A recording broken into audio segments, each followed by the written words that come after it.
Bonjour Emmanuel, Bonjour Marion. je suis très heureuse de t'accueillir aujourd'hui pour partager avec toi et faire découvrir la communauté ton parcours. Euh, Tu es aujourd'hui donc directrice innovation et recherche avancée chez MS Beauty Lab, qui est un sous-traitant de soins spécialisé en soins et maquillage. Absolument. Et avant tout, avant de commencer, je voudrais avant de te poser des questions pour découvrir comment tu as fait pour avancer dans ta vie professionnelle, j'aimerais rappeler ton parcours. Donc, tu es docteur en pharmacie, tu as un DESS en pharmacie industrielle et sciences cosmétiques. Tu as commencé chez Pierre Fabre dans le laboratoire soins visage pendant plus de 7 ans et tu as évolué en interne. Et ensuite, tu es rentré donc, chez Strand Cosmétiques, qui est aujourd'hui MS Beauty Lab. Donc, tu es rentré en tant que responsable laboratoire, recherche et développement, donc soins et maquillage. Et en fait, tu as évolué en interne avec la société qui a aussi grandi. Et donc, tu as développé la R&D, la recherche et développement au sein de Strand Cosmétiques, donc MS Beauty Lab. Tu as mis en place donc, la recherche et développement, l'innovation, le laboratoire d'évaluation et aussi les affaires réglementaires. Aujourd'hui, tu chapeautes une dizaine de personnes et donc vous avez 3 sites chez MS Beauty Lab, un en France, à côté de Lyon, un en Suisse et un en République tchèque. C'est bien ça. C'est bien ça? Est-ce que tu as des choses à rajouter, Manuel, par rapport à ton parcours? Oui, peut-être sur la partie de mes missions actuelles, je m'occupe également de tout ce qui est ce qu'on appelle recherche avancée. Je pense qu'on aura l'occasion de l'évoquer, c'est-à-dire travailler en amont en fait de la formulation et des technologies, travailler sur des technologies qui augmentent la performance de nos produits cosmétiques. Et ça, c'est une mission qui est voilà, stratégique. Alors justement, le but de l'interview, c'est de découvrir qu'est-ce que tu as fait pour avancer dans ton parcours professionnel. Et la première question, c'est quel objectif visais-tu quand tu as commencé ton parcours? Alors, quand j'ai commencé mon parcours, je dirais même quand j'ai commencé mes études, moi j'ai toujours été attirée par la science, je dirais même plus passionnée par la science, que ce soit la biologie, la chimie. J'aimais aussi beaucoup la botanique. J'allais dire, c'est vraiment ce qui m'a guidée déjà dans le choix de ma formation. Et ensuite, dans le choix de travailler dans la cosmétologie.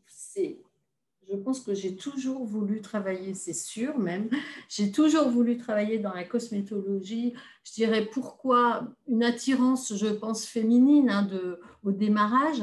Et puis ensuite, très rapidement, j'ai trouvé que ça combinait assez bien justement mes centres d'intérêt, la chimie, la biologie de la peau, les, voilà, les produits, les matières premières à travers les matières premières naturelles. Aujourd'hui, la botanique, je crois que ça ne m'a jamais autant servi aujourd'hui que ça ne m'a intéressé quand j'ai commencé mes études.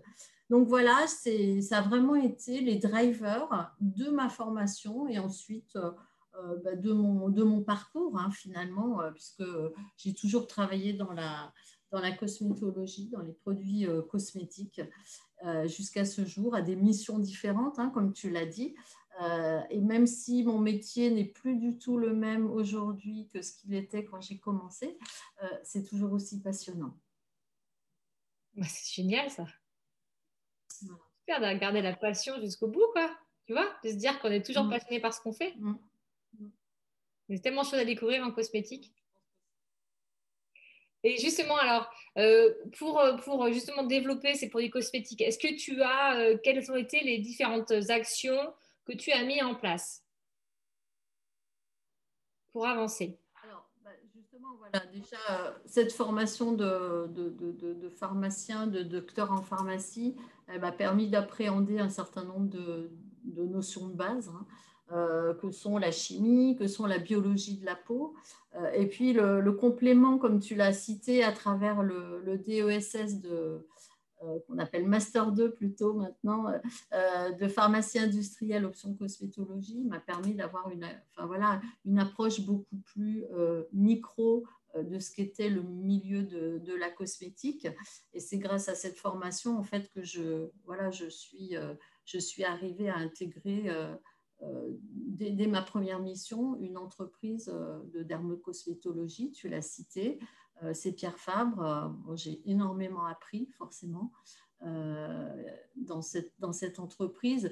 Tout d'abord parce que j'ai dû animer une équipe de personnes. Hein. Donc là, à la sortie des études, c'est vraiment quelque chose que j'ai appris sur le terrain, le management de l'humain. C'est quelque chose qui me tient toujours à cœur. C'est je pense, avec les produits et les personnes, c'est comme ça qu'on arrive à atteindre ses objectifs, bien évidemment. Donc voilà, le management, ça a été quelque chose que j'ai découvert chez Pierre Fabre, au-delà de, bien sûr, l'intérêt pour des produits très variés, de qualité reconnue. C'était vraiment une occasion unique, je dirais, pour moi, de me lancer dans cette profession que j'avais toujours convoitée. Hein, travailler dans la R&D, travailler sur des produits qui me parlent, et puis voilà, travailler avec de l'humain. Et ça, c'est la grande découverte au-delà du produit. Voilà, on travaille avec des gens, il y a des relations qui se créent, et c'est grâce à cet esprit en fait d'équipe qui est très fort. Hein, quand on anime une équipe, on peut atteindre ses objectifs, et ça a été vraiment une découverte voilà, incroyable. Et ça m'a tout de suite voilà, passionnée, en plus de ce que j'étais. Donc, ça m'a permis aussi d'évoluer, hein, dans des missions avec la partie évaluation, hein, donc la formulation, mais également l'évaluation.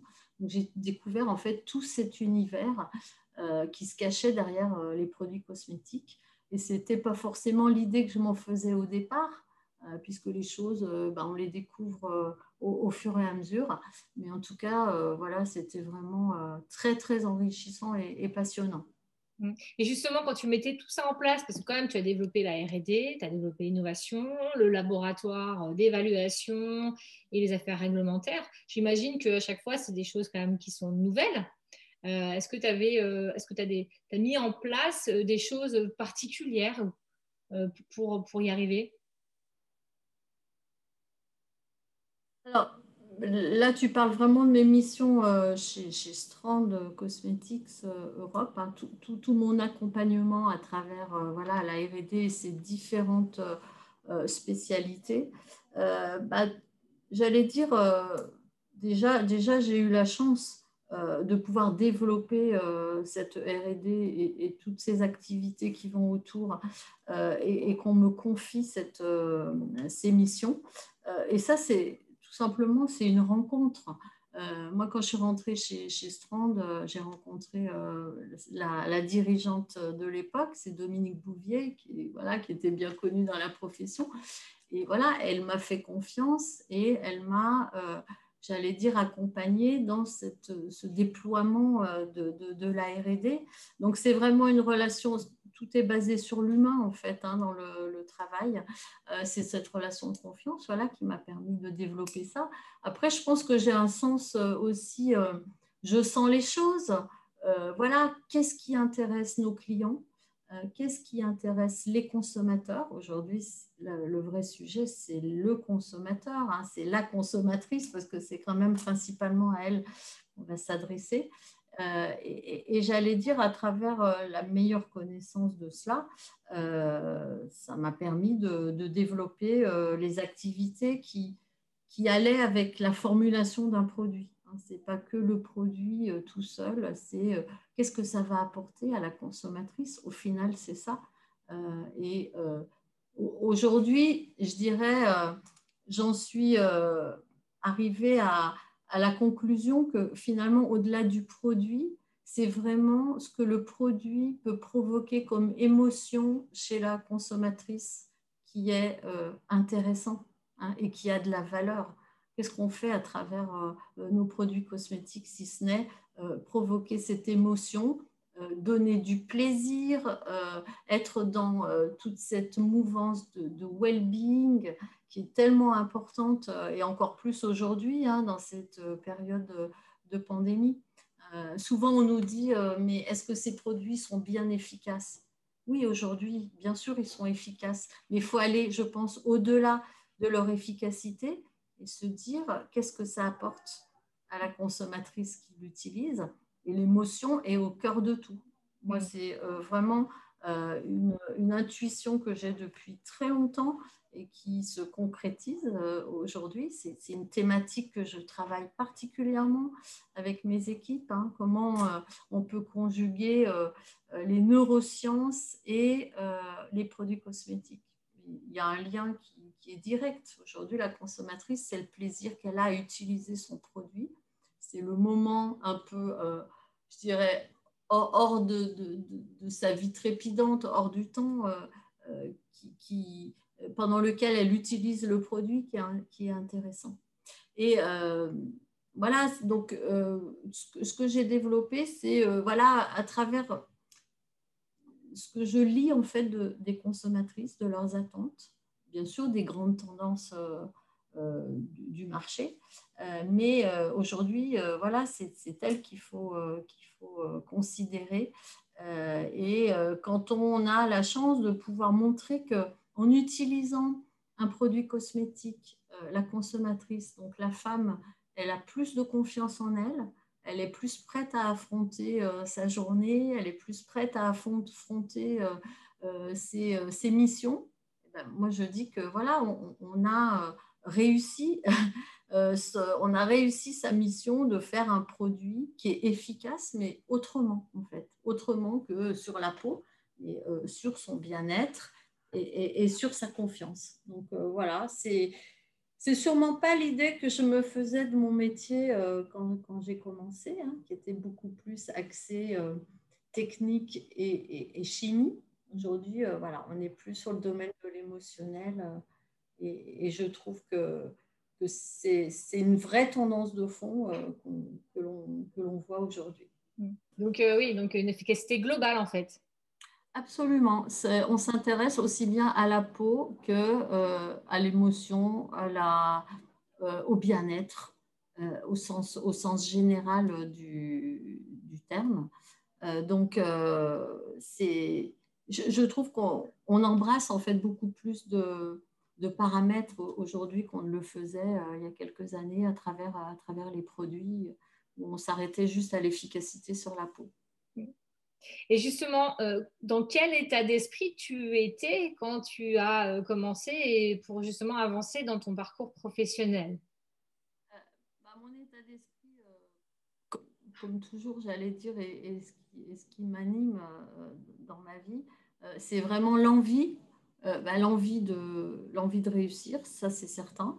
La passion pour mon métier et pour les gens que j'ai pu croiser, rencontrer.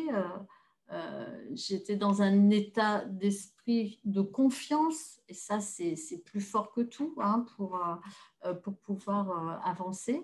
Et puis, toujours la curiosité d'apprendre, de découvrir des nouvelles choses. Donc voilà, l'envie, la passion, la confiance et la curiosité, je dirais que ça résume l'état d'esprit dans lequel j'étais et dans lequel je suis toujours. Ça n'a pas changé. Super. Et justement, quand tu as commencé, est-ce que tu avais des certitudes au fond de toi?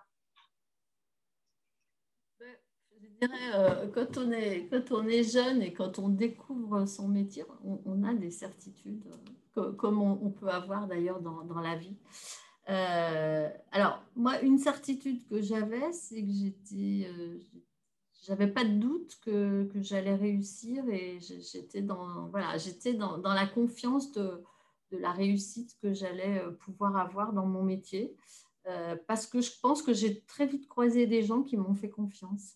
Donc, j'allais dire, c'est hyper confortable. Hein. J'avais pas de doute.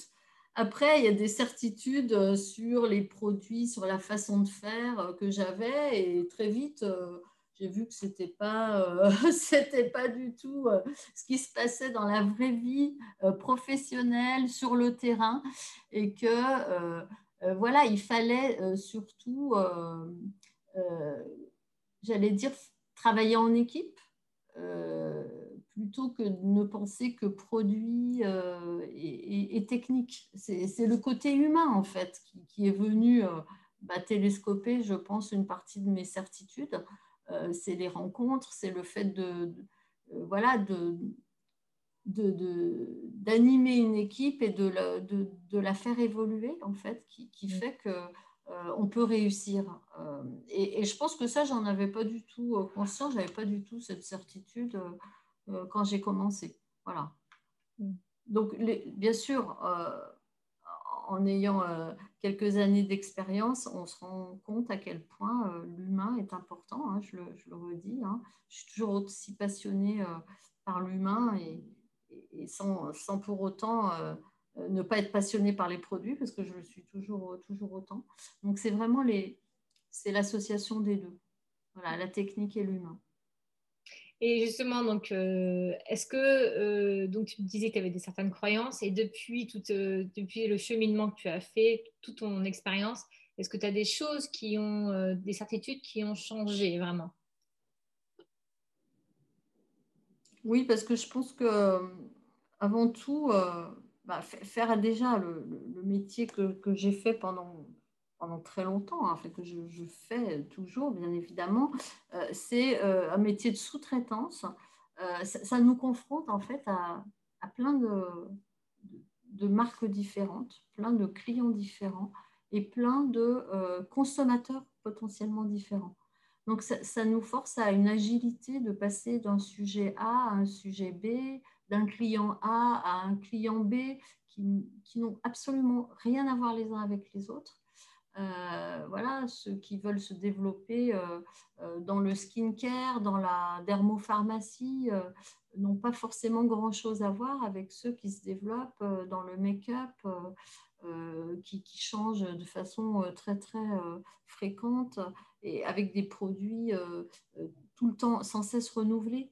C'est pas du tout le même état d'esprit. Donc, forcément, ça m'a obligée à chaque fois me mettre en connexion avec le client, ses attentes, avec ses consommatrices finales. Et du coup, c'est des choses qui nous obligent à revoir en fait notre façon de voir notre métier chaque fois qu'on a un nouveau projet. Donc, ça, je dois dire que le métier de la sous-traitance, c'est rude hein, parfois. Moi, quand je suis arrivée de chez Pierre Fabre, où j'étais quand même dans une entreprise qui était déjà bien structurée. Je suis arrivée dans une petite entreprise de sous-traitance avec des clients français, internationaux. Ça a été quand même un peu le choc et puis le grand écart. Et très vite, voilà, c'est devenu quelque chose de passionnant. Euh, pour deux raisons, parce que j'avais face à moi des clients voilà, qui étaient en attente, beaucoup. Hein, le sous-traitant, c'est un peu celui qui résout pas tous les problèmes et qui trouve des solutions à tous les questionnements de ses clients. Puis j'ai découvert la couleur que je ne connaissais pas. Et là, c'était encore une autre dimension. Le côté maquillage, avec des techniques qui sont complètement différentes de la formulation des produits skincare, font que voilà, la découverte de la couleur, c'était waouh, quoi. C'est toujours autant waouh, mais ouais, c'était super intéressant. Donc voilà, toutes les certitudes que je pouvais avoir au départ, elles ont pas mal volé en éclats en me confrontant en fait, voilà, à des clients très variés et à des attentes voilà, très variées. Mm. Ah, c'est super intéressant justement d'avoir cette diversité, je pense, de clients et comme tu dis, de consommateurs final à la fin en fait. Mm. Mais aujourd'hui, je dirais que voilà, le métier que je faisais au démarrage n'est plus le même métier que je fais aujourd'hui. Parce que, voilà, comme tu le disais, on s'intéresse plus à, j'aime pas dire expérience client, hein, mais à tout ce qu'il y a autour du produit. Et aujourd'hui, c'est vraiment la consommatrice qu'on adresse. Moi, je trouve que c'est passionnant de se dire que c'est la femme qui va voilà, avoir les bénéfices de tout ce travail, de tout ce jus de cerveau qu'on met en place, et que c'est elle qui va ressentir voilà, tout ce bien-être. Voilà, on travaille comme, j'allais dire, c'est une tendance forte sur tout ce qui est la naturalité, bien sûr, des produits plus sûrs. Consommateurs, ils ont besoin d'être rassurés, ils sont dans la défiance d'un tas de choses, ils ont besoin d'être rassurés, ils ont besoin d'être voilà, d'être accompagnés par tout ce qu'on peut faire autour du produit. Et voilà, le métier a complètement changé. Non seulement la formule a complètement changé, parce que les matières premières voilà, sont plus du tout les mêmes. Hein. On est beaucoup plus sur la naturalité, le less is more, et le produit simple, mais qui va rassurer le consommateur. Donc, c'est passionnant parce qu'en fait, on ne s'ennuie jamais. Voilà. Ouais, c'est super. Et justement, la dernière question, Emmanuel. Quel type de leader es-tu? Alors, je pourrais dire, il faut demander à mes collaborateurs, mais bon, j'ai quand même, à travers toutes ces années, appris à me connaître. Je pense qu'il dirait que je suis un leader qui est passionné par ce qu'il fait, et que ça ne s'est jamais démenti, que je suis, je pense, proche de mes collaborateurs. Voilà, comme je le disais, l'humain, c'est juste super important. Donc, de mes équipes. Et puis, ce qui me passionne aussi, c'est voilà, de faire grandir euh, mes collaborateurs, les équipes. Et à travers toute cette évolution, c'est-à-dire toute la mise en place de ces diverses activités que j'ai pu mettre en place chez Strand, j'ai pu voilà, les faire grandir et les faire se révéler en leur donnant la confiance que moi, on m'avait donnée et qu'on m'a donnée quand j'ai commencé. Et ça, c'est hyper puissant et c'est hyper intéressant d'accompagner ses collaborateurs dans leur vie professionnelle, de les faire se réaliser. Ouais, c'est chouette. Ça te donne envie? Voilà, je pense que j'ai fait à peu près le tour de ce que je voulais dire. Ouais. Non, c'est super intéressant, justement. Est-ce que tu as vu une évolution dans le management d'équipe, dans ton parcours? Différentes façons voilà, de manager les gens, de les faire travailler ensemble. Est-ce que j'ai vu une évolution? En tout cas, moi, j'ai évolué à 100%, c'est sûr. Hein, c'est vraiment le management participatif, c'est vraiment faire participer les équipes à la décision qui est la base de tout, hein, de mon point de vue.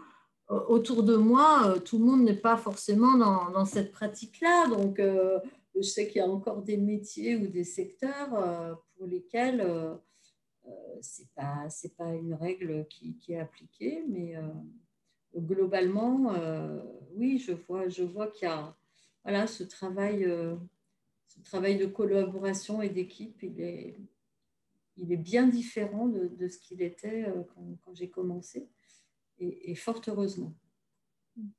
Super. Bah, écoute, merci beaucoup, Emmanuel, en tout cas, pour ce partage d'expérience. Est-ce que, alors je sais Merci que Marion. bah, c'est chouette, c'est vraiment une belle découverte, enfin, un beau partage.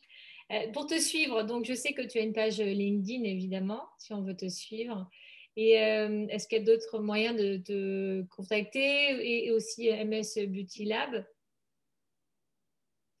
Voilà, moi j'ai un compte LinkedIn, donc c'est bien sûr tout à fait ouvert à la discussion. Et sinon, le site de MS Beauty Lab, voilà, .com. donc sur lequel on donne des nouveautés, on donne des informations pardon, sur nos nouveautés, sur nos nouveaux axes de développement et j'allais dire sur notre culture, sur notre façon de faire. Je pense que c'est important aussi de sentir à travers un sous-traitant quelle est sa culture de fond et quels sont les objectifs. Donc, tout est bien précisé sur le site. Super. Bah, merci beaucoup en tout cas, Emmanuel. Merci Je te Marion. dis à bientôt, j'espère, en tout cas en vrai, on va dire. J'espère. À très bientôt, Marion. Au revoir.